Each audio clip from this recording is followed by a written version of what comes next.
Hi, hello, good morning. Welcome to our podcast, Family Matters, uh, video number 7. And our topic today for Family Matters will be found in Ecclesiastes chapter 3, verse 1 to 8. So basahin po natin.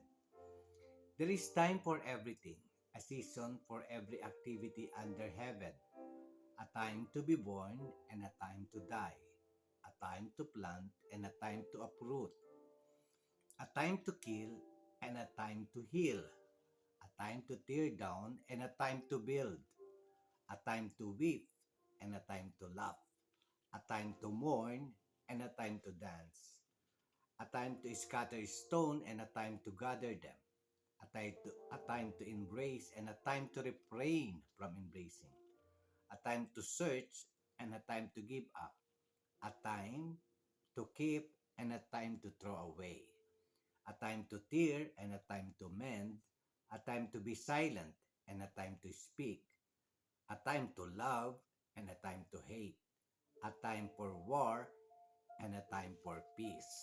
Yan po, ulit matatagpuan natin po yan sa Ecclesiastes chapter 3 verse 1 to 8. So last time po yung podcast natin ang tungkol sa family matters, we're na under family matters na po. We discusses about communication 202, the importance of communication in the family, no po. Sinabi po natin na yung family is the basic unit of the society. Wherein doon sa family natin ay the future leaders nandiyan po sa bawat pamilya natin. No po. That is why it's so important to build a family that is strong, no po, and built on very strong foundation. The family is the future of our society. The family is the basic unit of our society. Yung family po was constituted by God by marriage, no po. This is composed of individuals who are blood related, no po. Yun po yun. Uh, so yung communication po nakita po natin last time that is very important, no po. Important in on a family to be able to establish a well-meaning uh, family, no po, victorious family. Communication plays a vital role. Today naman po, we will be discussing another important aspect sa family. Now, we are talking about time. Yung pong pinasa natin to sum it all, yung po Ecclesiastes chapter 3 verse 1 to 8, kung isa-sum up po natin, there is time for everything no po, under the sun. So there is a time pa period allotted for every happenings in our lives, no po. So we could sense the value of time, no po, especially in the family. Remember po, yung time po natin sa family natin, especially with our children or with our loved ones, with our wife or husband, plays a very important aspect on a family situation po, in a family surroundings. It the manner by which we able to spend time with our wife first, no po, or with our husband will affect the entire family, no po. Ganyan din naman po sa ating mga anak, how we do give time to them, enough time to them, and knowing the value of time, no po, in dealing with them, ay makaka-create po tayo ng strong family, no po. Yun po. So, our ability to give a quality time to the family will help us, no, will help us create a successful family environment and a future leader in the future, no po. So yung to have a successful family, nangangailangan po ito ng essence of time spent, no po, to build up everybody, to build up the wife, the relationship between the husband and the wife, the relationship between parents and our children. Let us put into consideration that we do not have enough time in this world. We know for a fact that our time in this world is limited. We we could not have eternity, no po, in this world because time is limited for us. Even po sa nurturing ng relationship between the wife and the husband, dumaan na rin po ito sa proseso ng time. Nauna na po yung courting period where tapos naging seryoso na, naging marriage na po siya, which was constituted by the Lord, no po. And then it becomes a family. So dumaan po ito sa stages of time to be able to grow uh, the relationship first between the husband and the wife. And now na another stages had came, po, yung mga anak po natin. So it becomes now a family na very important value in the society because it is the future of our society. But let us consider the fact that we don't really have enough time. Our time here on earth is not eternal, no po, hindi po panghabang buhay. There is only a period of time that was allotted by God for us to stay in this world. So, yung stages po ng ating buhay, we should have managed to use the time given by God, no po, at wala po tayo dapat ma-miss. We should know the value of our time on a certain stage of our life. We use it and make it profitable because we don't have a lot of time.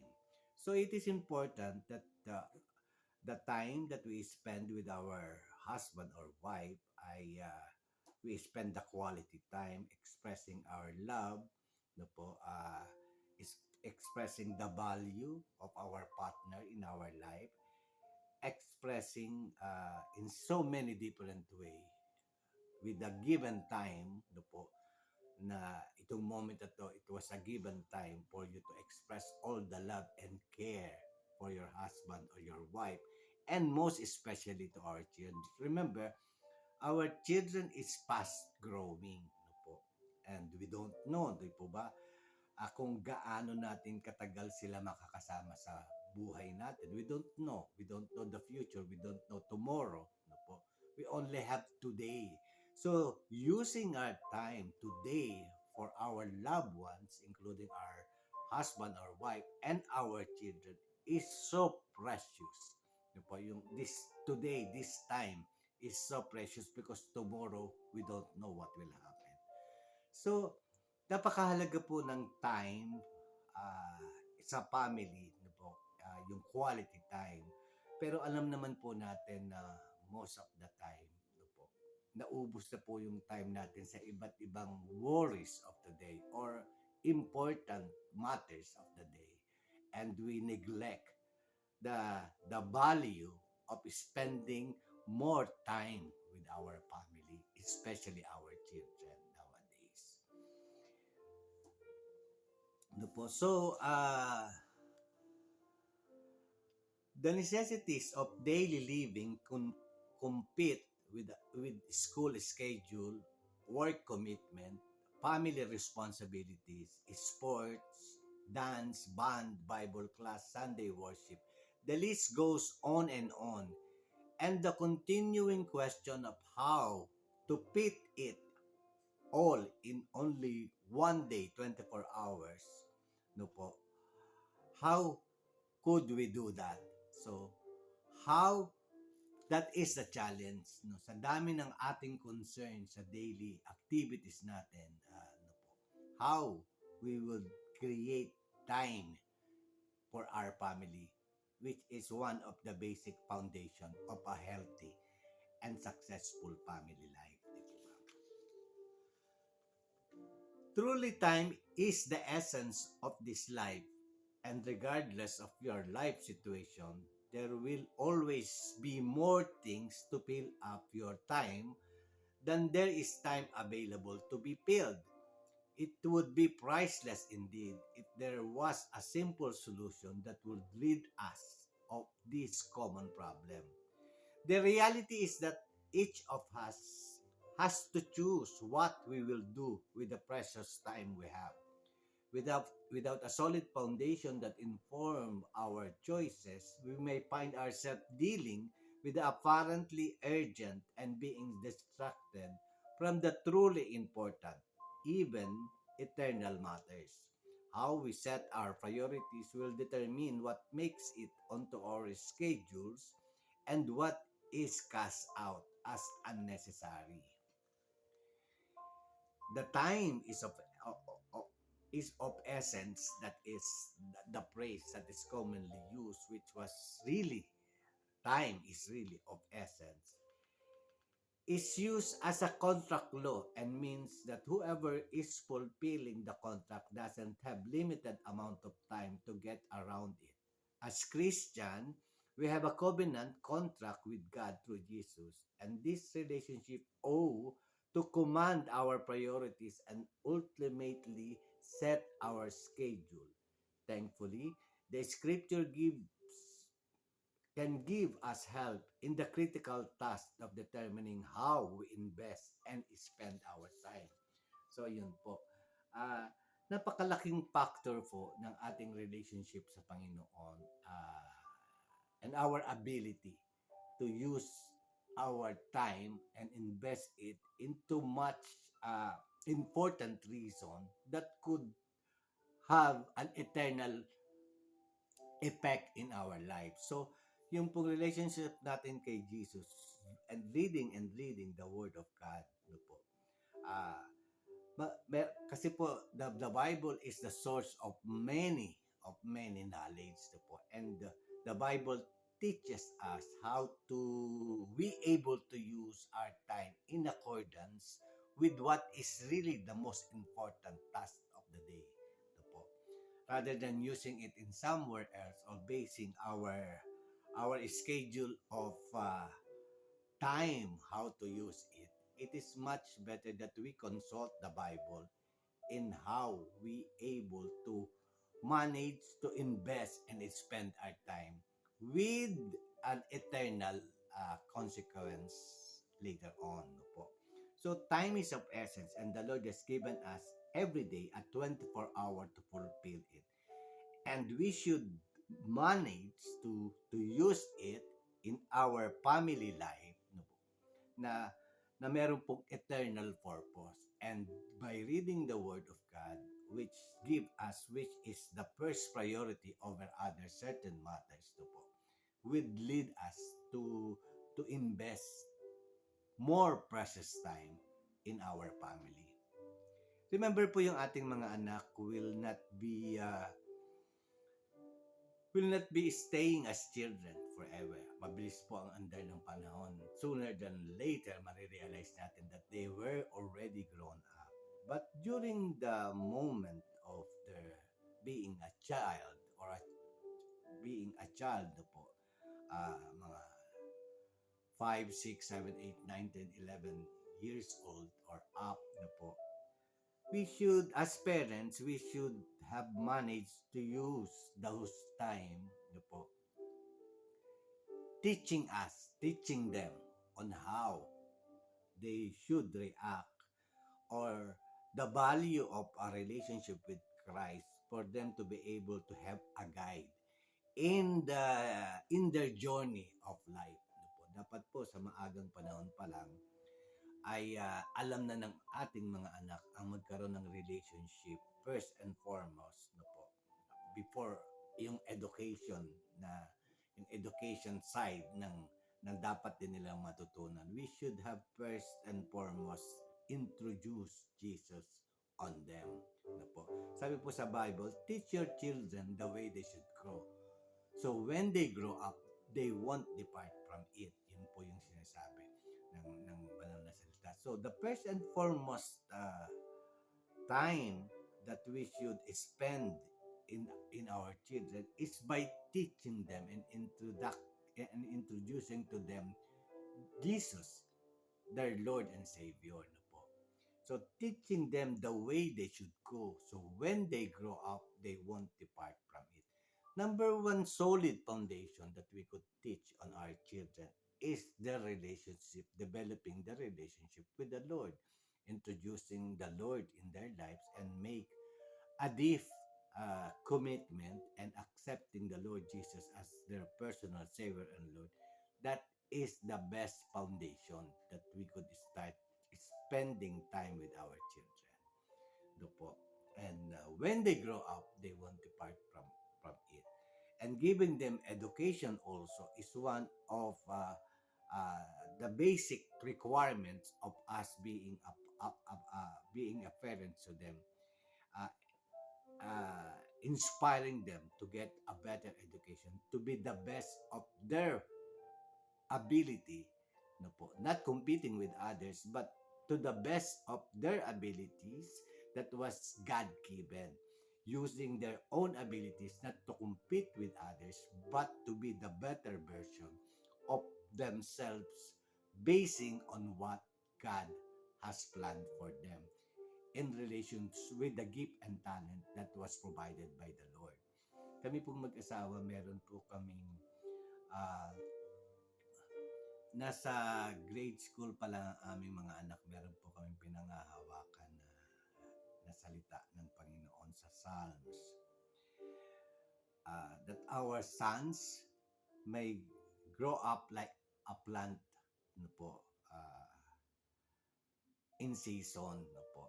And our daughters will be like corner pillars, polished after a similitude of a palace.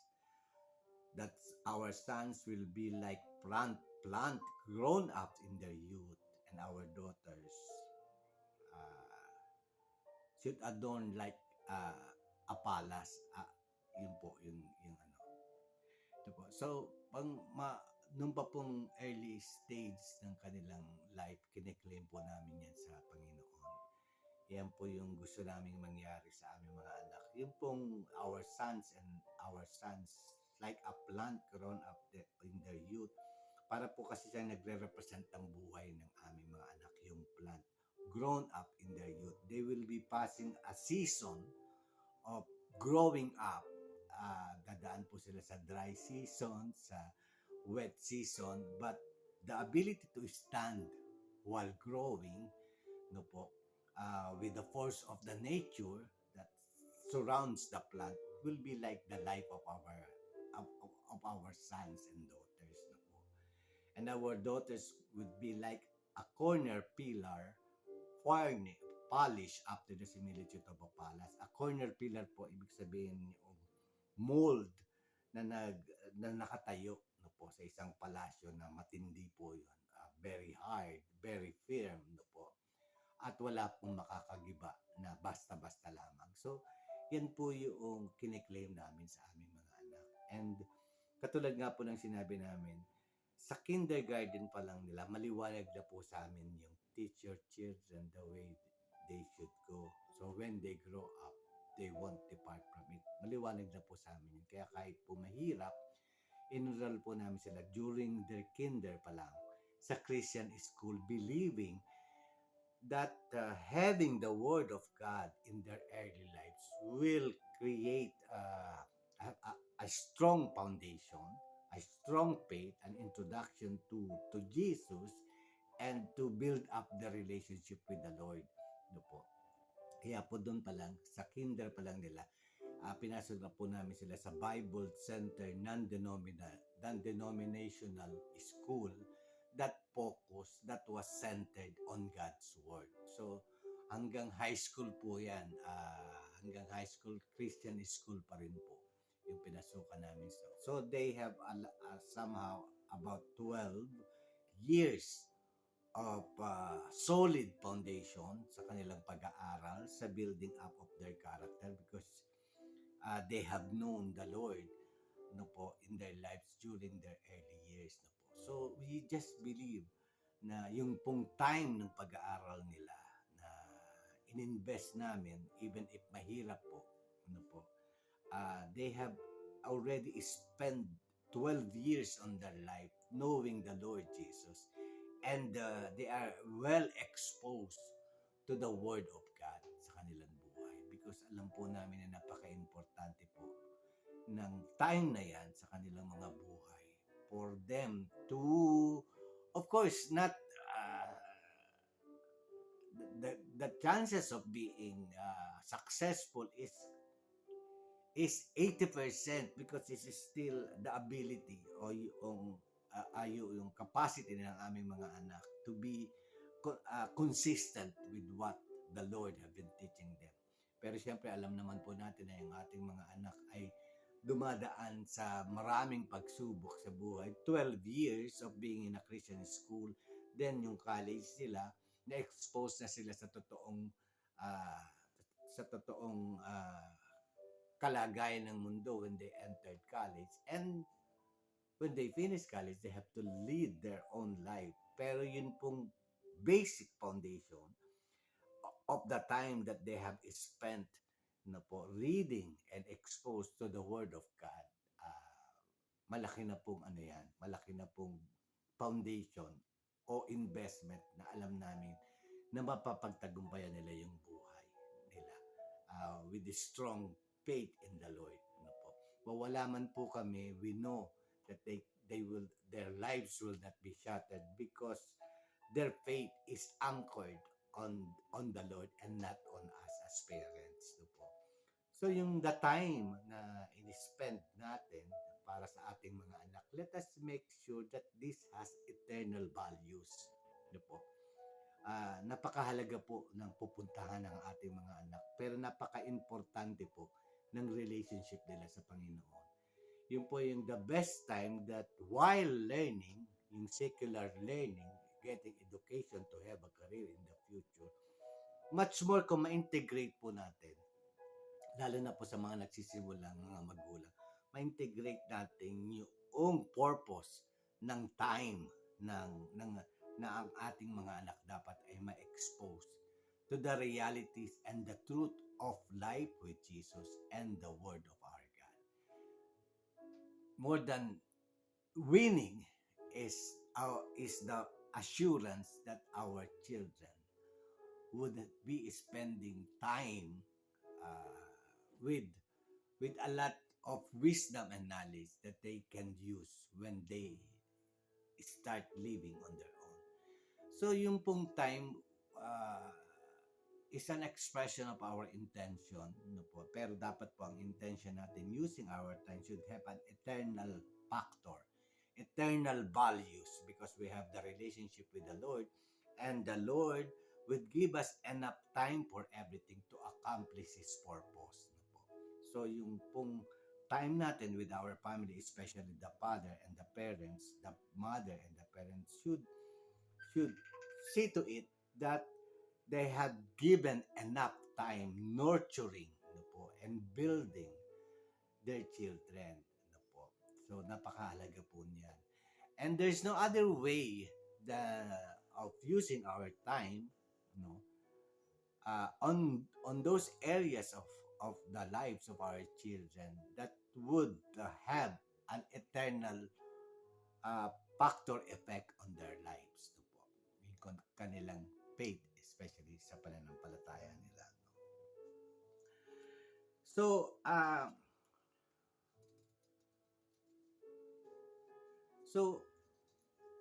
the family is important. Some advantage of spending time with family are increased happiness and satisfaction. Studies have shown that spending time with family can help reduce stress and anxiety, lead to a healthier lifestyle, and lengthen your life. Family gives you motivation to be the best version of yourself. Ito po. So, why is family so important and why is time with the family so important? Ito po. Family is so important because of all the love and support it provides. Being with family helps construct principles and improve overall mental health. Spending time with family is key to a person's development as it promotes adaptability and resilience.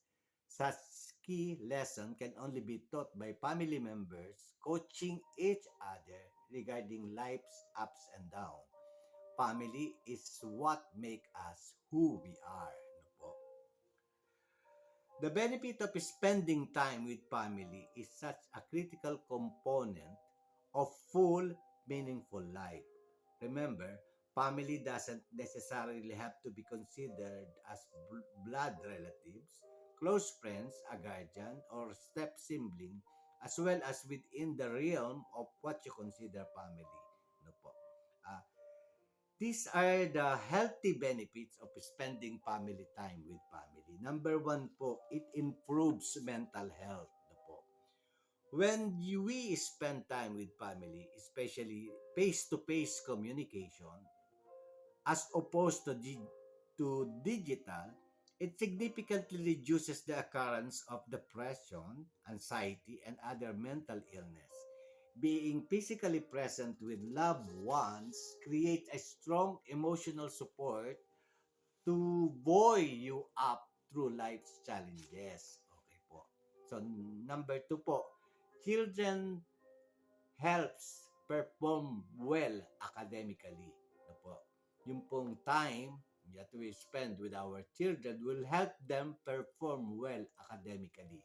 On average, kids who are spending time with family tend to do better in school. They learn communication skills and the importance of education. When needed, assisting with assignments or new concept reinforces the fact that their success is important to you. Even just asking about their day or what they're learning will show your children how much you care and how much you love them.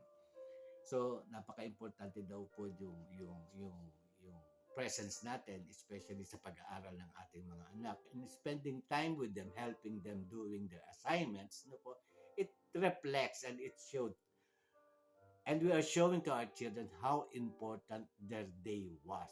Um, Aminin po natin na we really need to talk with our children, especially when our children are schooling, di po? Kasi marami po silang kinakaharap na challenge na posibleng hindi nila sinasabi upang wag tayo mag-alala o natatakot sila. Marami po silang, yung mga youth po natin today is facing a lot of challenges because of the so many things that this world is offering them. Very confusing po yan. And the challenge to our children uh, on what does this world is offering on them is very challenging. Minsan po, nabubuli yung ating mga anak, ano po, hindi natin alam. So, giving time, especially when they come home, doing their assignment, helping them with their school works and everything. And all along the way, we're asking how their day was and what are the problems that they have met while in school is very important. The time for that communication, no po, communication na yan sa ating mga anak is very important so that they could release everything, no po. May fear man sila, may anxiety man sila, pero silang concern, may problema sila. It is important for us to know the ways and the abilities to extract what deep down inside our children. And time for communication is the best way to do it, no po. Hindi po mamaya, hindi po bukas, hindi po pag lumaki na yung problema ng ating mga anak. Kundi we could feel if our children have some problems in their lives. Bilang parents, meron po tayong tinatawag na instinct na nararamdaman agad natin kung may problema yung ating mga anak. So if we are spending much time with our children, the more of our capabilities to to sense out that there is something bothering on our children. Pero if we're not spending more time with our children, hindi po na-develop yung our ability to to know kahit hindi nagsasalita yung mga anak natin na meron silang problemang kinakaharap. So with the world that is offering them so much, our children are facing much more and greater challenge than what we used to face during our younger days. So, noong mga panahon po natin. So, lower risk of behavioral problems na po. Yung time of communication and spending time with our children, lower risk of behavioral problems. Children who are spending time with their family have shown less risk of behavioral issues such as violence and substance abuse. When they receive positive attention for positive behaviors, it increases their desire to continue those healthy patterns. Being with family and doing activities together also provides an outlet for pent up emotions that could otherwise lead to unhealthy decisions. Family is so important when it comes to a child or a teenager bringing problems to you because your advice can allow them to become better equipped to cope with problems and make positive choices. Yes po, katulad sinabi natin, if we able to give more time with to our family, nade-develop po yung communication level natin sa ating mga anak, no po. And sabi din po, when they did some good, no po, don't hesitate to commend whatever they have done good, no po. We should give them accolades, no. It's a form of appreciation that we appreciate their effort on a certain things that they excel, no po. So we should always express our congratulation, our thank you for making it the best for them. And yun po. So we should appreciate every accomplishment of our children, whether small or big. No, we should be telling them that we are proud of them, that we love them, that we will support them more to be able to be the better version of themselves. No po. At sabi din po na family is so important when it comes to a child or teenager bringing problems to you because your advice can allow them to become better equipped to cope with problems and make positive choices. Of course, when we are always talking with them, we could impart to them the right manner of making decision, of making choices. Even our children na maliliit pa lang po, definitely they are making choices and decision. Although small, in a small way, pero as long as they are living and being exposed outside and interacting with other people, no po, especially in school, they are making decision pa rin. Pero if we were able to teach them to make right choices and right decisions, be we could we are confident enough that our children, even in their small age, could have the ability to make right choices and decisions. No po. Ah, yung pong giving time for our children, for our family, create boost their self-confidence. Spending time with family builds confidence for all its members. Parents can teach children to build self-esteem through specific skills such as problem solving and communication. They can also model the ability to love oneself without degrading others. For parents and children, confidence grows simply with the knowledge that they are valued and appreciated by their loved ones. So, nakaka-build po ng boost nakaka-build ng self-confidence po sa ating mga anak yung ating time given to them. No po, it gives them self-confidence. Another factor po nung time being spent on the children, our kids help learn future parenting skill. The memories you create together will instill in children a desire to foster that same loving atmosphere in their future homes. Family is so important. Through your example as parents, your kid learn more important caregiving skills that they can use one day.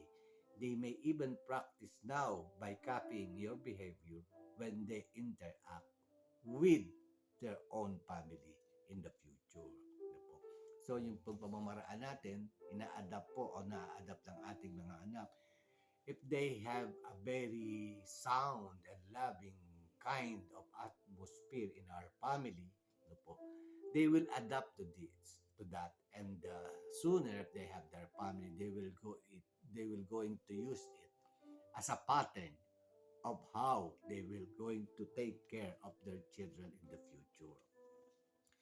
Yung pong time being spent with our family teaches effective conflict resolution. When we spend time with family, it is fun, but it can be difficult too. When conflict arises, you can just walk away for good.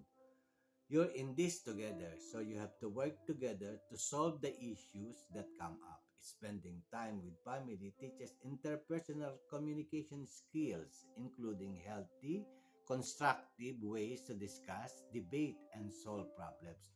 So, yung the ability of us parents na if there are some conflict arises within the family, our ability to communicate no po, and the system that we will be using, the manner that we communicate and resolve the issue ay napaka-importante po ito na makita ng ating mga anak. Yung time wherein they were learning to how to handle problems and issues at hand and how we discuss this, we communicate it, and how everybody could share their their thoughts and suggestion on a certain issues of the family and our manner to resolve it, without going into some altercation or some heated and blown up kind of conversation. Yung pong pamamaraan natin na peacefully and professionally tackling the problems and listening to others' ideas on how to solve the problems can be a way for our children to know no po, yung time na yun that they should know how to handle a conflict in their lives that they can use in the future. Uh, yung pong time we're spending in the family reduces stress. With those with a strong family healthy relationship tend to seek out healthier coping mechanism for stress, such as confiding in friends and family instead of other unhealthy outlets. This establishes a habit of talking through problems together to relieve stress and effective create an effective solution. Ano po? Sinasabi. Stress also significantly affects aspects of physical health such as fatigue, blood pressures, and heart health.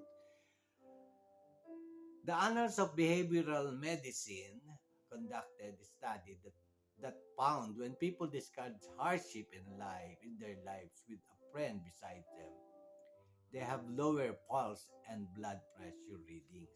So, yun nga po, kung yung ating mga anak ay nakakausap tayo, we're spending time with them. Even our wife or husband, yung pong health nila, yung reduce ng stress yung health issues na natatanggal po sa pamilya because they have somebody to talk to and they have somebody to listen with po.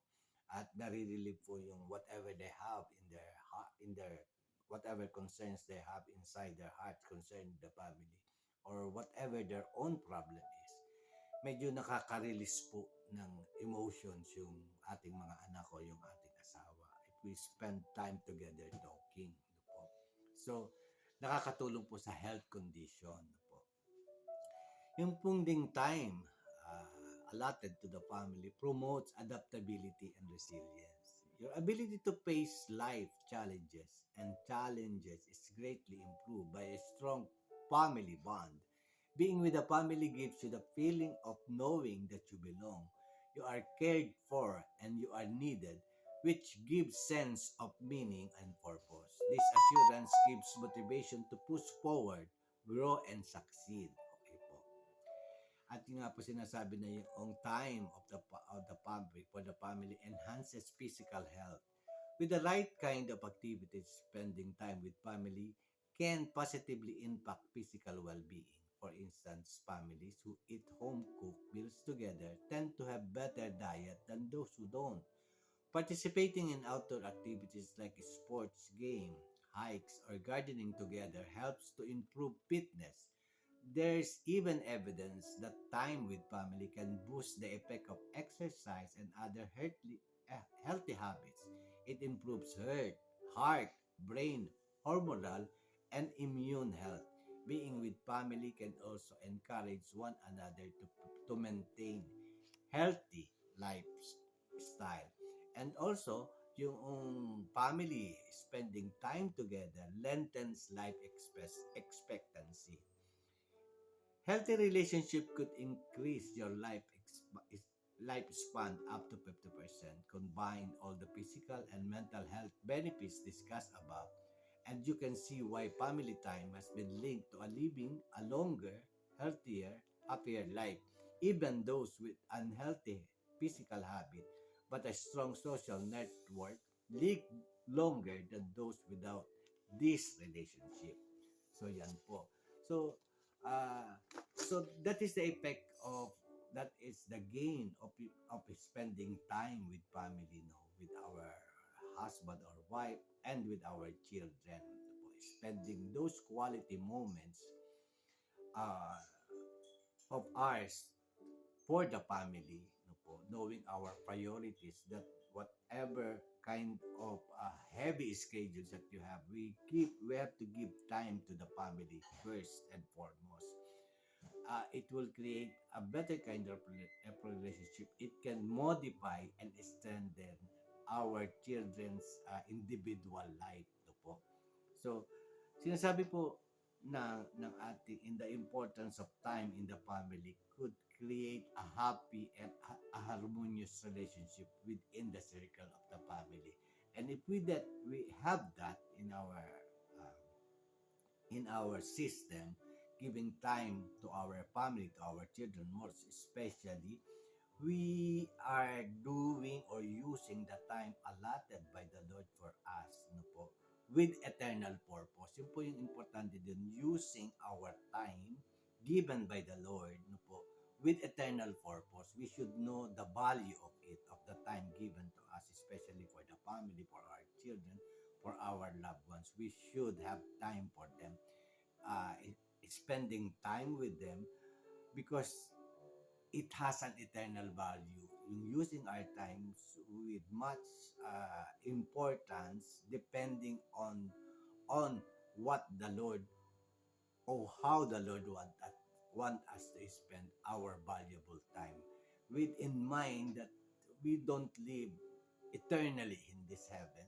but our life here on earth is short only. There was a given time that we will be here on earth, and then uh, suddenly we don't know, tomorrow we die.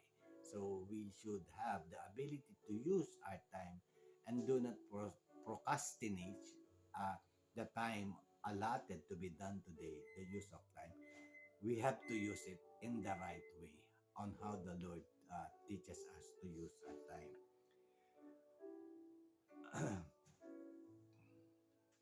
The reality is that each of us to choose what we will do with the precious time we have. Without a solid foundation that informs our choices, we find ourselves dealing with apparent urgent and being distracted from the truly important, even eternal matters. How we set our priorities and our time will determine what makes into our schedule and what is cast out as unnecessary. In Matthew 6:25-33, Jesus gave us some priorities in order of importance. He tells us to get rid of our worry over food and clothing. Instead, focus on our relationship with God as the first priority. Parati po itong lumalabas in whatever areas of our lives. Seek ye first the kingdom of God and his righteousness, and all the things shall be added unto you. Even in our time, no po, spending time with the Lord, with the Word of God, no po, He will teach us to prioritize what is the best priority to use our time, no, especially with our children, with our family. No, it is in the Word of God that the first and foremost responsibility, actually, even the pastors and all the workers in the church, the first and foremost ministry nila ay yung family nila. No po? So, the Lord teaches us what is the first priority to use our time. No po? Setting our priorities should result in a schedule that reflects our purpose and commitment based on the order of importance. Jesus is our role model and demonstrate in his life the best example to follow in learning how to set our priorities. Our task is to become more like Jesus. Therefore, be imitators of God as beloved children and walk in love as Christ loved us and gave himself for us, a fragrant offering and sacrifice to God. Ephesians 5:1 to 4. As we make choices based on our priorities of loving God, living by His kingdom rules, and becoming more like Jesus, our life will reflect this intentional seeking after God's kingdom in our words and action. Look carefully then how you walk, not as unwise but as wise, making the best use of time because the days are evil. Therefore, do not be foolish but understand what the will of the Lord is. Sabi po ng Ephesians 5:17, 15 to 17. Sabi naman po sa Colossians chapter 4, 5 to 6, walk in wisdom towards outsiders, making the best use of time. Let your speech always be gracious, seasoned with salt, so that you may know how you ought to answer to each person. At the end of the day, we can rest in the knowledge that when we seek to follow God and His way, our time has been invested well and our future is secured. Na po?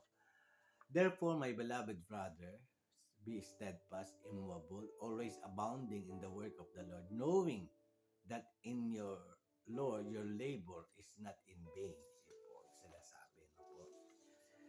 And also,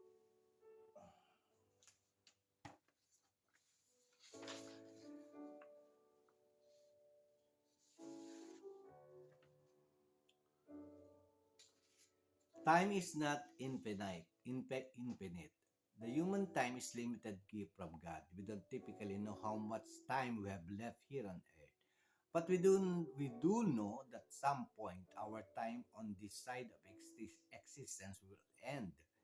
Too often we put things off, thinking that we have lots of time to get to them later.